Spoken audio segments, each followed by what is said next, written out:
man, I'm just 21 and I'm gonna die in a fucking tin can in the desert of Utah. Just had an accident. The guy next to you died. You're just realizing that life can be over tomorrow. Welcome to a new episode of the Uncomfortably Honest podcast. I'm your host Niki, and today's guest is myself. So today I want to just talk a little bit about why I started the Uncomfortably Honest podcast in the first place. I also want to share a little bit about me and why I'm doing this. Why am I so fascinated about the freedom lifestyle and talking to women who live differently and just uncovering topics that nobody really wants to talk about. Let me start by introducing myself. So I'm Niki. My real name is actually Nicole, but I love the name Niki that I actually got when I lived in Bali. More on that later. And currently I live in Denmark. I'm 38 years old. I live together with my partner Jens, and we just bought a farm in Denmark. And we are planning on rebuilding it so it has a permaculture garden. We already have like 12 chickens and 2 pigs and a dog, and we also want to make this to a beautiful retreat place. So the house itself is 270 years old, and the property is just surrounded by beautiful nature, and we have our own little forest. And yeah, we just want to make this place into a little sanctuary where you can come and just completely relax and be yourself and do yoga and all sorts kind of stuff, but more on that later. So I love traveling. I always been a freedom seeker at heart, and I never wanted to live a conventional life. I always had the feeling of, this can't be it. There must be more to life than this, right? I just saw my friends and striving for, this house, children, job, education kind of life. And I just knew that I wanted something else in my life. I didn't know where to go. I didn't know what to do because, I just grew up in a little village in Denmark here, and not really presented with anything creative. My parents both had just quite normal jobs, and we just lived a quite normal life, like in a little village. And I was like, anyhow, so the curiosity always followed me around. And when I was around 21, I decided, the story is actually funny. I had a boyfriend back then, and I think we were together for 5 years or something like that, when we decided that we were not really growing together anymore, but we were growing very separately, and we wanted different lives. And of course, because we were so young, right? Anyways, so I decided to buy a trip to America, and I went on a trip half years later. The story is quite funny because, I split up with my boyfriend that day, and I got really drunk, and then I went online and just, I want to travel, because he didn't want to travel, but I wanted to travel. So anyways, me drunk, ordered this adventure trip from Miami to San Francisco. And when I woke up the next morning, I was like, oh shit, I just bought tickets. And half a year later, I was off to America and off to the adventure of my life, I would say. And this trip completely changed my life, because we were meant to travel for 1 month from Miami to San Francisco, but on the halfway in Utah, the bus we were traveling in, so this was a bus full of young people from all over the world, and we met up in Miami and blah blah blah, and we were traveling together, adventure trip, tents, mountains. It was so cool. I was just 21. It was the coolest thing ever. Anyways, we met halfway through the trip, and we are in Utah, and then the back tire of the bus explodes, and we have a rollover accident in the middle of the pampas, I would say, but in the middle of the desert in Utah. And it was a horrible accident, and one of the guy next to me died, and many of the other ones got badly injured, me myself also. Yeah, and I just remember just before the bus was hitting the road for the first time with the side windows, I was thinking, oh my fucking God, if this is it, if I'm dying now, I didn't have anything out of life. And it was as time was standing still, right? I felt like, man, I'm just 21 and I'm gonna die in a fucking tin can in the desert of Utah. Not really experience anything, right? And luckily, I'm here. I survived. And what happened after that was a roller coaster of too much alcohol, drinking, not understanding what was happening with me, too many sleeping pills, too many depression pills, too many of anything, because suddenly you're 20 years old, just had an accident, the guy next to you died,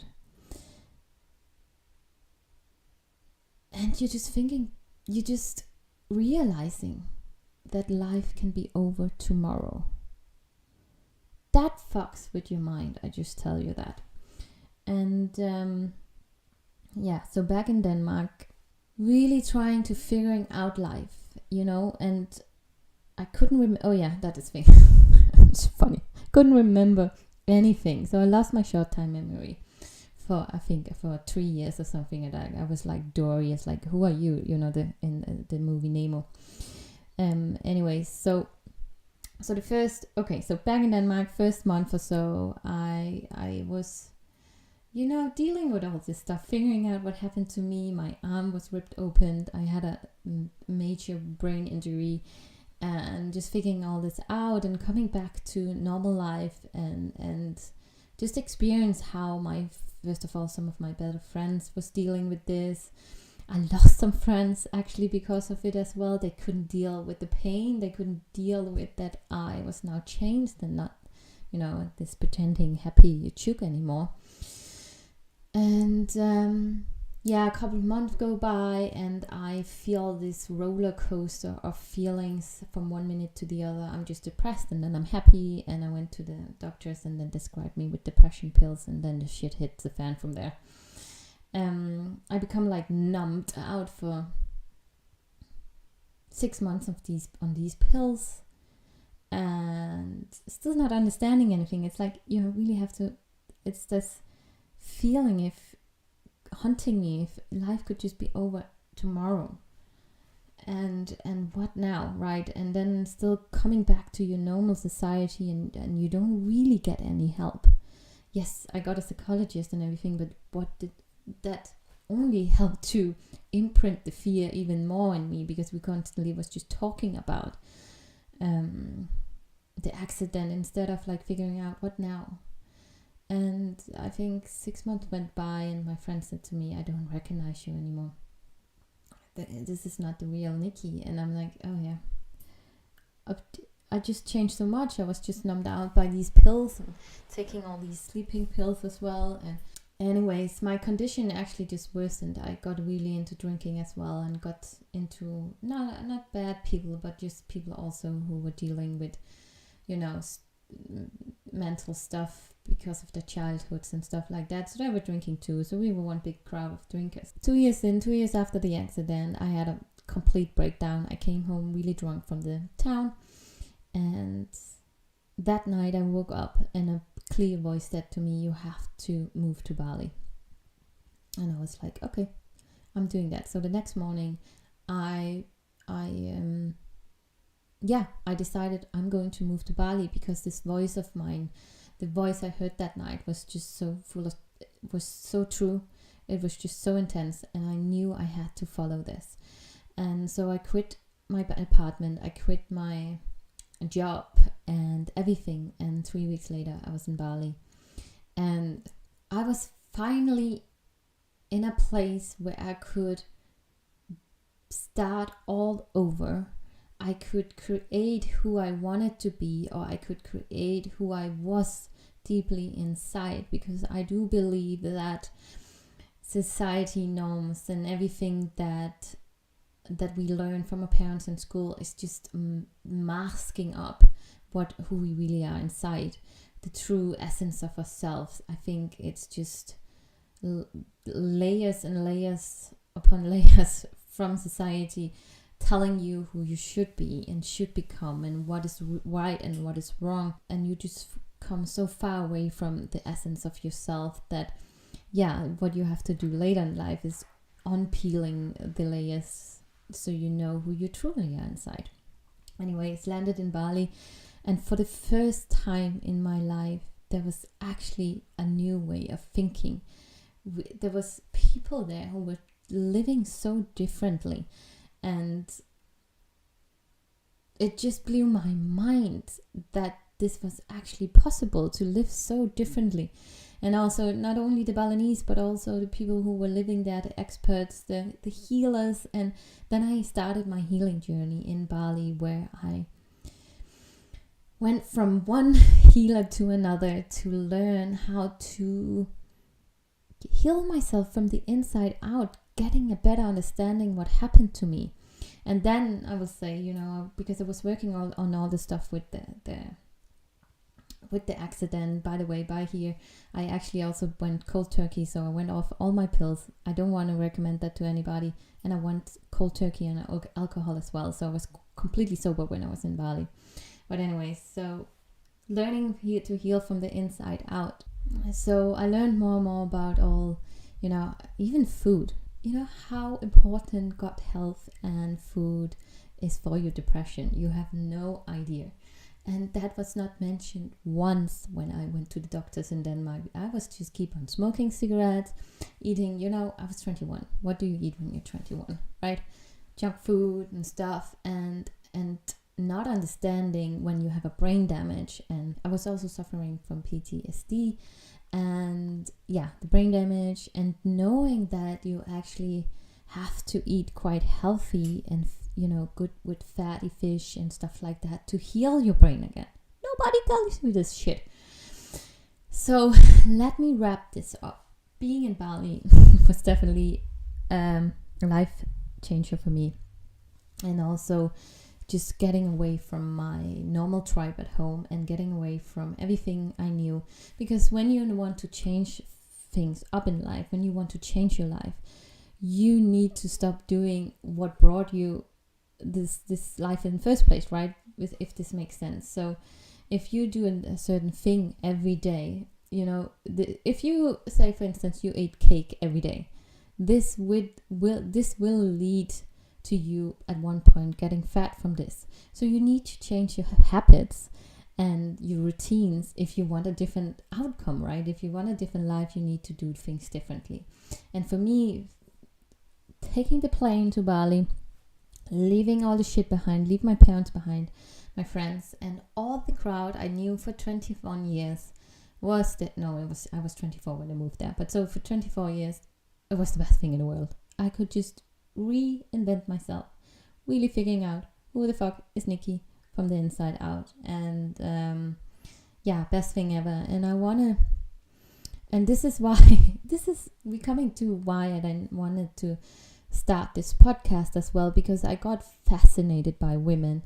I got fascinated by strong women who dared to live differently, who dared to travel with the kids around the world, who dared to move to Bali and live there, who dared to open their own businesses, become healers, become yoga teachers, I met a woman who had 2 kids and a husband, of course, and lived in Thailand half a year. She is from Ireland, and I have an interview upcoming with her as well.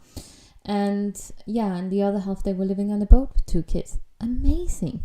There's so many possibilities out there, and I was like, oh my god, why is nobody telling me about that? You can actually choose to live the life you want, and not just get a fucking house and a car and 2 kids and a depressed husband. What you can actually create a life you love. And so, fascinated by these women, I actually started my first interviews, which was called something different back then, but I started my first interviews when me and my partner lived in Thailand for 6 months, and I was interviewing women there. And I was fascinated by how, first of all, how they lived differently, but also how they healed differently. Like I had one who had a broken back and she didn't get a surgery. She actually healed herself with her thoughts and bone broth. Well, there's more to the story. You can listen to that interview when that's coming up. So, wow. There was just this amazement that I felt like somebody was hitting a world back then for me. Like I didn't know that this was existing out there, that you could live in a van or travel the world full time, or you could just buy a property in Bali or in Thailand and build yourself a cafe there. I was mind blown. And so the fascination became interviewing women and talking about this stuff, but also the healing part, because I felt so light too when it came to understanding myself and becoming aware of my shadow sides and becoming aware of how you properly heal from the inside out with food, nutrition, extra vitamins, yoga, movement, meditation, blah blah blah. And I met the most incredible people, and one of them was Bobby, and I'm gonna tell the story. I told this story so many times. I was suffering from candida, and so one of my friends in Bali told me to go to her, and so she put needles in me with some incense stuff, so it was burning to get rid of this candida, and I had to go there a few times, and was laying there on her bed while she was going around in her little room full of medicine stuff, and it was so cool, and she was so cool. And I was complaining about my life, right? Complaining about my parents, complaining about the accident and how sorry I felt for myself. I was so much in victimhood here. And she turned to me and asked me, how old are you? I was 24. And she was like, wow, Niki, it is time to take responsibility for your life. You need to actually pull your finger out of your butt and look yourself in the mirror and take responsibility. I know it's hard to hear those words, but yes, until we are like 18 or 16 or something like that, we are still children and we are under the care of our parents, and it's hard to kind of take responsibility for our lives because we are we need to listen to our parents, right? But then at one point you become an adult, and you have to take responsibility for your actions, and you have to clean up your act, and you have to get your shit together and cannot stay in victim mode. And when I heard that, I went home on my motorbike that day thinking, shit, I didn't know that. I actually didn't know that you can't walk through life, keep on complaining about that it's everybody else's fault why you feel the way you do, or why your life turned out the way you did, because you at one point have to grow up and deal with this shit. Even though if you had a shitty childhood, shit stuff happened to you, at one point there's two roads. You have to decide which one to go. You can either go down complaining about everything and blaming your life on everybody else, or you can take the road of self-discovery, I will call it, where you take one step at a time, understanding yourself so you don't repeat your patterns and fuck up your own children. And you don't do that yourself, right? You don't have to go this road by yourself, and this is why you want healers to stand on the side of the road and say, you know what, here's a little tip, or here's a little key, here's the next key, or here's the next clue on your map. How you rediscover yourself. How do you figure out how you want to live your life, how you want to feel about yourself, what partner you want, what life you want. And you get those clues, and you're figuring out along the way where you want to go and who you want to become, right? Or who you are truly inside. I think that's much better. And by that I want to say something that I heard. I'm gonna play this for you, but I heard this from Elizabeth Gilbert. But because I'm quite inspired by her, because I loved her books and I love her humor. And it's not all about eat, pray, love, because that was in Bali as well, right? And that was also not why I was there.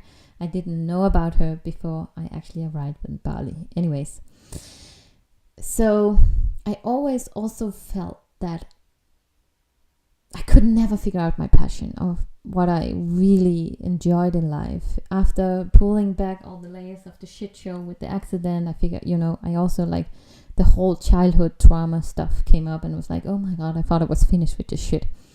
But anyways, on the sideline, I was also working on who am I? What do I want to do with my life, right? And because this question I never could answer. My girlfriends in the school always said, I want to be a nurse. I want to be a veterinarian. Or they knew what they wanted to be and become, and I was always so jealous. But I didn't have a direction in my life. I've always, was thinking there was so much stuff that was so interesting, like the event planner thing, and I was a waitress when I was younger, and I thought that kind of aspect of it was quite fascinating, working with people. I wanted to also be a hairdresser at one point, but I always got quickly bored with the jobs I was pursuing. Anyways, back to Elizabeth Gilbert. I'm just gonna play this, and it took me such a long time to find this clip where she's talking about the hummingbird effect. So first, it's all about actually if you're not a one passion person, where I know I want to be a writer, or I know I'm gonna paint all my life, or I'm gonna take care of animals, but you just don't know what you want to do. You don't know what your passion is, and then she's saying then you are a hummingbird. And because hummingbirds, they fly from one place to another to collect honey, right? So they go to the forest, then they go to the fields, and they fly from one spot to the next spot. And in the end, you can see a whole pattern of things because they actually follow their curiosity. And I thought that was so releasing. That was so relieving, because that is how I felt. I never felt like I fit in. I never felt like this is my passion, I want to do this. I always felt like, oh, this is interesting. No, oh, this herbs. I love herbs. Menstrual cycle awareness, yoga, planting my own garden, and this also became my whole philosophy, like following your curiosity. But let me just play this so this makes more sense for you. It was so hard to find the clip. See, the world is divided into two kinds of people. There are the jackhammers and there are the hummingbirds. Jackhammers are people like me. You put a passion in our hands and we're just like, and we don't look up and we don't veer and we're just like, we're focused on that till the end of time. And it's efficient, you get a lot done, but we tend to be obsessive and fundamentalist and sometimes a little difficult and loud. Hummingbirds spend their lives doing it very differently. They move from tree to tree, from flower to flower, from field to field, trying this, trying that. And two things happen. They create incredibly rich, complex lives for themselves. And they also end up cross-pollinating the world. That is the service that you do if you are a hummingbird person, because you bring an idea from here to over here where you learn something else and you weave it in, and then you take it here to the next thing you do, so that your perspective ends up keeping the entire culture aerated and mixed up and open to the new and fresh. And if that is how you are constructed by your divine maker, then that is how we need you to be. You just keep doing that. That is what the path is that you're supposed to lead. And I'll give you the trick. Here's the magical thing. If you do that, if you're willing to just release yourself from the pressure and the anxiety surrounded by passion, and you just humbly and faithfully continue to follow the trail of the hummingbird path, going here, going here, going here, going here, and you just trust it, one of these days you just might look up and realize, oh my word, I am exactly where I'm meant to be. I'm with the people I'm supposed to be with. I'm doing the work I'm supposed to be doing. I'm in the city I'm supposed to be living with. My family looks the way it is. In other words, if you can let go of passion and follow your curiosity just might lead you to your passion. What? And when I heard this interview the first time, I don't know, you can't find the whole interview anymore. I don't know what happened to it. I think Oprah owns it or something like that. But I will play this clip for you. And she explained it so much better. But when I was hearing that, I was like, yes, I'm that one. I'm so curious about the world. And I think I am this way because I never were allowed to fully express who I was the get-go on, right? You when you are a child of not dysfunctional parents, or the school, it depends on what school you're going to or where you grew up, right? It's often you made wrong for what you think is right. You made wrong for even crying, but just make wrong for everything. And then you kind of getting a hard time understanding who you really are from the inside out, because you just covered up in other people's expectations and what they want you to be. So anyways, I hope this clip really can help you, because it really helped me a long way. And so this brings me back to, I think this is coming together so well. This brings me back to my passion for finding the truth and live it, right? And why I wanted to interview all these women and why I'm still doing it, because I think for me, I wanted to create a place for women where they can be a hummingbird they can fly from interview to interview. I kind of always wanted just to bring Bali and the opportunities I had there back to the world, the Western world, because I got to experience that. I got to jump from one tree to one flower to the next one, to one healer to the next one, and gather all this knowledge and understand, so I could understand myself better and understand where I want to go. And this became my life philosophy. I never want to live the same life or the same year again and again. I always want to follow my curiosity, and I don't want to be afraid of shifting gears. So what I did, I lived 3 years in Bali, and then when I on my travels home, I met my Jens, my husband, who we've been together for 12 years now, and we moved back to Denmark and we lived there, right? And I was like, oh God, I can't live here. So we traveled back to Asia, and we traveled then for 7 years. We bought a van because we were curious about that, lived in that for 4 years, and now we are exploring farm life. And I always want to be curious, and I think it's so, never being too afraid to let go of stuff. It's just stuff, right? Never being too afraid of letting go of people that doesn't serve you any longer. What do you want to do? What do you want to do with your life?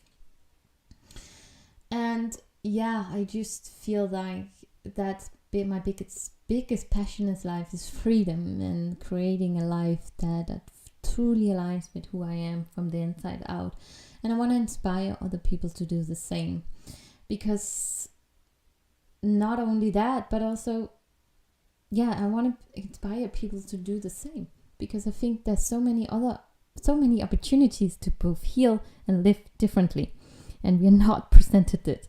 And this also comes in with the whole menstrual cycle awareness I just stumbled upon a couple of years ago. It's like, whoa, this is travel for itself, right? Like how we are actually not meant. So the whole world is built for man. So the man's hormones are like the rising sun. It rises in the morning, it peaks at midday, and then starts to decline. But a woman is like the moon. And we don't have like the same energy levels all through the month, right? Because we're different. We have like 4 seasons inside of us, like the moon, like nature. And discovering that also completely changed my life, and I'm so passionate. That's one of my biggest passions right now, and that's what it opened up to me, following my curiosity.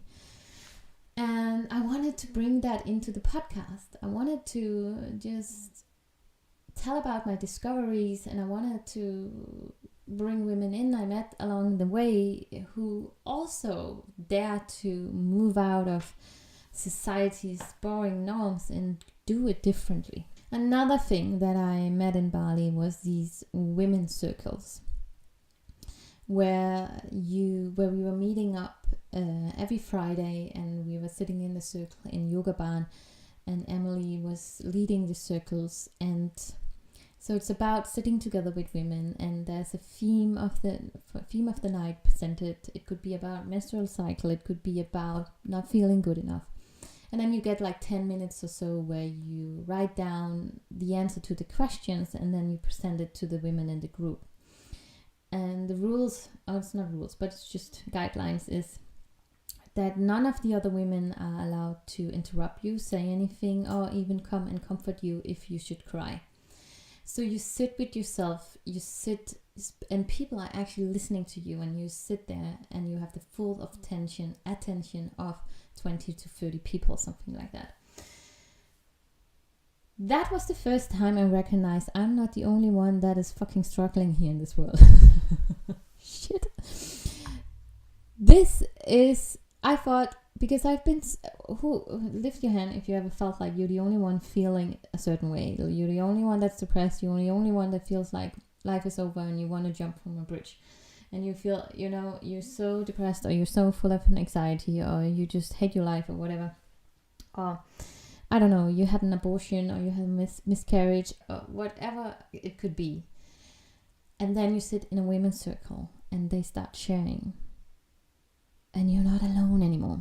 And I was thinking, also sitting there thinking, what the fuck? Why are we not sharing this shit with each other?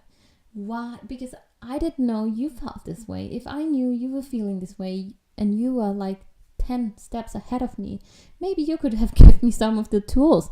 So it would not take me fucking 10 years to kind of heal, right? And that's what we used to do. We are so separated. We always live in the same age group. We together with the year you're born, that's the people you're friends with. It can vary, of course. But we in I can only say for Denmark, but we are never really surrounded by the other age group, like older women, younger women, so we can learn from each other. We don't sit in a circle and talk about stuff, so I can learn from grandma and she can learn from me. And this is also why the whole menstrual awareness came in. It's like, there's so many things. Why didn't people tell me about it? Why didn't people tell me? Like when you are on the pill, you can actually suffering from depression. It can cause depression. It can cause eating disorders. And you are not having a real bleed on the pill. What? Yeah. So that is also why I wanted to bring all these brilliant women, because they are finally opening up. Uncomfortably Honest podcast, right?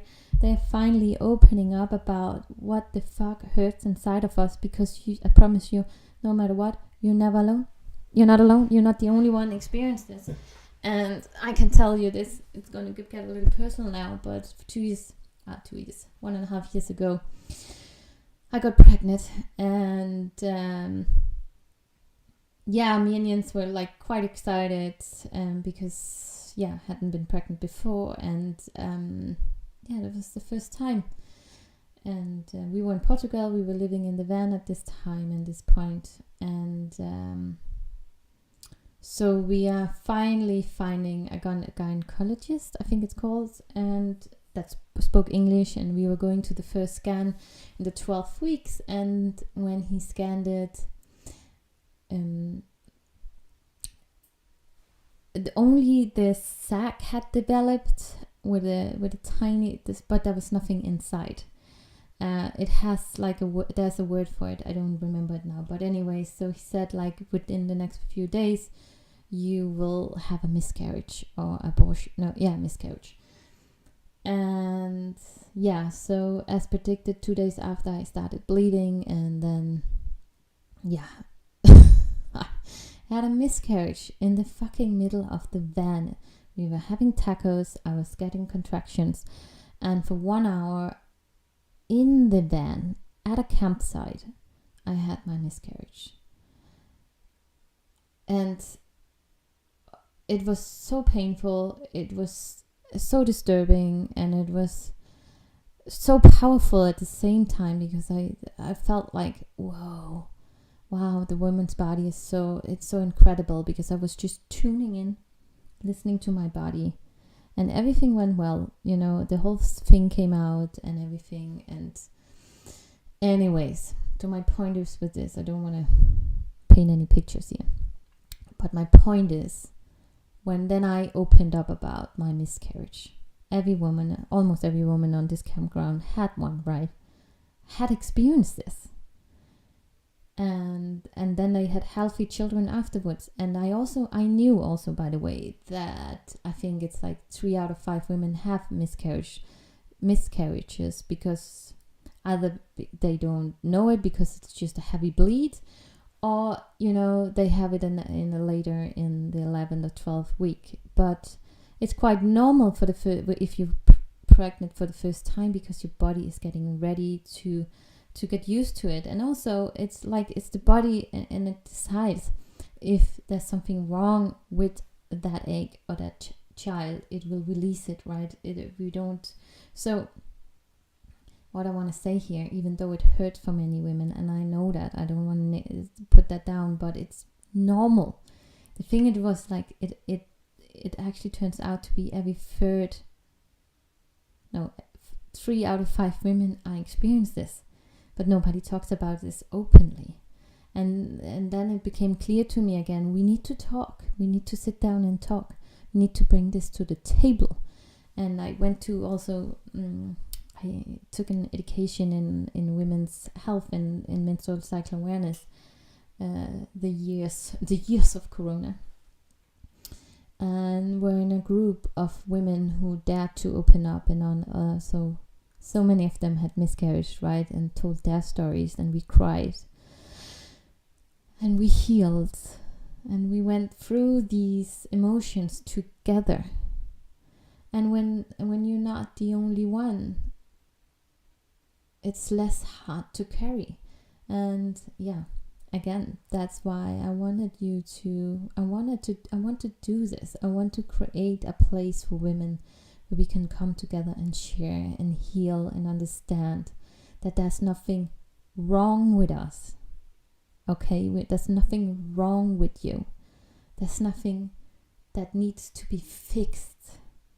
We just need to understand and come back to the core of yourself, and then just unpeel the layers of society's expectations of you. And if we realign with nature and the wisdom and spirit of her, we heal, instead of working against what's natural for us. Yeah. So this is why I started the podcast, and I really hope you get a lot out of it, because this is so dear to my heart, and I know the women I'm interviewing also, it's very precious to them to open up and actually talk about what hurts them. I want to create this space, this platform for women to come and hear different ways of healing, different ways of living. And so you can pick and choose whatever feels true to you and your heart, right? I want to give you that little tip is, does this resonate with you? Does this spike a certain kind of curiosity inside of you? Then go with it. But don't stick with it if it doesn't feel good any longer, right? If you just need a little portion of that over here, and a little portion of this over here, like a little bit of meditation, a little bit of yoga, or you're trying to become vegan for a while and then you don't think that is the right thing for you anymore. Always know that you can pivot and do something different. You don't have to stick to things just because you be 40 years in the job. Then you are a good girl. No. We just have this life. We just have this one life. Try everything on that you want to try on. Don't hold yourself back. Not at all. Okay. And so when you, first of all, I want to say, when you start this journey of healing yourself and following, if you become a hummingbird and start following your curiosity, it can get lonely. So you have to get used to getting lonely. I call it in the between space because you used to be a certain person. I used to sit in bars and drink and smoke cigarettes. And I loved it.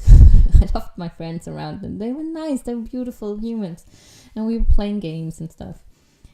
And then you take the decision, I want to change. I want something different. I know that I wanted to probably go in that direction. I always recommend travel. But I want to go in that direction. And you ask your friends back here, do you want to come? And they say, no, I want to stay drinking. And you're like, okay, see you later then. And then you go in that direction. And then you're like, oh, but I don't have anybody here yet that actually, because I don't know my own interest. I don't know where I want to go and what I want to play with and what I want to do. So you become a no man's land. It's like for a while you will be somewhere where you can't talk to your old friends anymore because they don't understand your decision. But you also don't have any new ones because you don't know where to fit. Am I gonna be a surfer dude in Thailand or in Hawaii, or am I more like a spiritual teacher that will want to, create their own jewelry business that I did in Bali? And who do you then talk with? But I promise you it will go quickly, because when you travel, you already have that. If you travel, you already have that in common with the people that is in the plane. So you will quickly find new friends. So don't want to worry about that. But you have to learn to be in no man's land and be alone with yourself, with your fabulous self. And you have to learn to love yourself, because you're going to be with yourself. You're going to die by yourself. You're born by yourself. You're going to die alone. And you have to learn to live with yourself alone, so you can be in the woods somewhere completely alone with yourself, with your own mind. That's the biggest lessons in life. Yeah. So I just want to throw that in there, because that is a big thing that can put us back to our old life that we don't want to live, is because we want to be with our parents, or we want to be liked by our parents or by our old friends and peer group. Not to say that you're not going to be friends with them anymore when you come back. You of course will be with some of them, and also if you have a loving family, they will always have to love you for who you are and who you become and who you truly are inside. But yeah, talking about that, it's going to be a lot of boundary setting and letting them know who you are, so you don't fall into the old patterns of being who you used to be. And it's something I'm still working on as well, right? As soon as I come home to Denmark with my parents and I become this person I don't recognize anymore. And how can we always be true to ourselves in these situations and set boundaries? And yeah, even when I then came back home, and I don't drink anymore at all. It like maybe once a year or something like that. And you used to, and the people who was from back then are still drinking, right? And saying no to alcohol is like such a, what is wrong with that? I want to put that to the table. Why is it so hard for people to accept if you don't drink? I don't know. Anyways, so yeah. Back to the mission that always has been the same. Like I said, I became a jewelry designer when I lived in Bali. I had my own jewelry company for 10 years, and the jewelry was about staying true to yourself, and then set goals for the life you want to live, and then go after it. That was the message of my jewelry, and I miss it. I'm probably gonna start creating jewelry again soon. And then later on became a happiness and life coach, health coach, and I also took education as a yoga teacher and a menstrual cycle awareness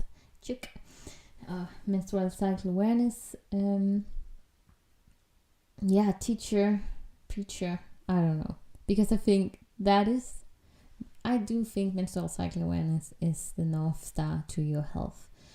So anyways, I think I'm coming to the questions I always ask my people at the end of my podcast, and it is, tell me something.